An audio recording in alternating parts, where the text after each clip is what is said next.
નમસ્કાર દર્શક મિત્રો, ખબર છે .com પરથી હું દૃષ્ટિ આપ સૌનું સ્વાગત કરું છું.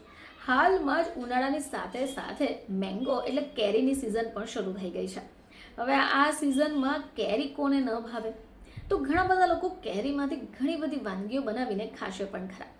ચલો આજે આપણે જાણીશું કે આ કેરીમાંથી આ રેસીપી કઈ રીતે બનાવી શકાય કે જે નાનાથી લઈને મોટા સુધી દરેક ચાવથી ખાઈ લેશે. તો મિત્રો, શું તમને ખબર છે કે તમે ઘરે રહીને મેંગો જેમ પણ બનાવી શકો છો? હવે ગરમી શરૂ થઈ ગઈ અને જો તમને સમજમાં નથી આવી રહ્યું કે તમે આ મેંગો જામ કઈ રીતે બનાવો, તો આપણે સરળતાથી આજે શીખી લઈશું કે તમે ઓછામાં ઓછો સમય અને ઓછામાં ઓછી વસ્તુનો ઉપયોગ કરીને સ્વાદથી ભરેલું મેંગો જામ કઈ રીતે બનાવી શકો. તો આજે આપણે વાત કરીશું કેરીથી બનેલા જામ વિશે, જેને તમે બ્રેડ અથવા રોટલી સાથે સેવન કરી શકો. તો ઘરે બનાવેલા આ જામની રેસીપી થોડી અલગ છે અને એનો સ્વાદ પણ ખૂબ સરસ લાગશે. તો આના માટે તમને જોઈશે પાકી ગયેલી કેરી 4 થી 5, 1 કપ ખાંડ અને 1 ચમચી લીંબુનો રસ. હવે મેંગો જામ બનાવવા માટે સૌથી પહેલાં તમારે કેરીને સારી રીતે ધોઈ કાઢવાની છે. હવે આ કેરીના નાના નાના ટુકડામાં કાપીને કટ કરી દો. હવે આ નાના ટુકડાઓને મિક્સર જારમાં નાખીને એક પેસ્ટ રેડી કરી દો. હવે એક કઢાઈ લઈ લો.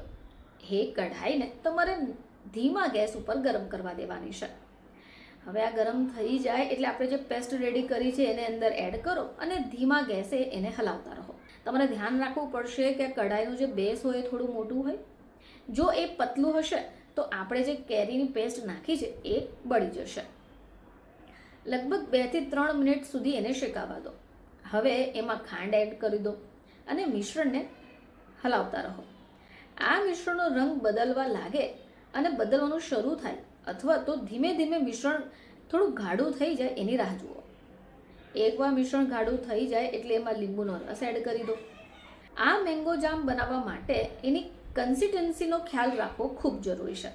ન તો એ પાતળું હોવું જોઈએ, ના તો વધારે ગાઢું હોવું જોઈએ. જો તમે એની કન્સિસ્ટન્સીને ચેક કરો અથવા એ થોડું ચીકણું લાગે તો એ પ્લેટમાં જ્યારે તમે નાખશો ત્યારે ફેલું નહીં હોય તો સમજી લો કે એ તૈયાર છે. હવે તમારે એને કાચની બરણીમાં એડ કરી દેવાનું છે, એટલે કે એને કાઢી લેવાનું છે અને ઠંડુ થયા પછી એને તમે ઈચ્છો તેટલા દિવસ સ્ટોર કરી શકો છો.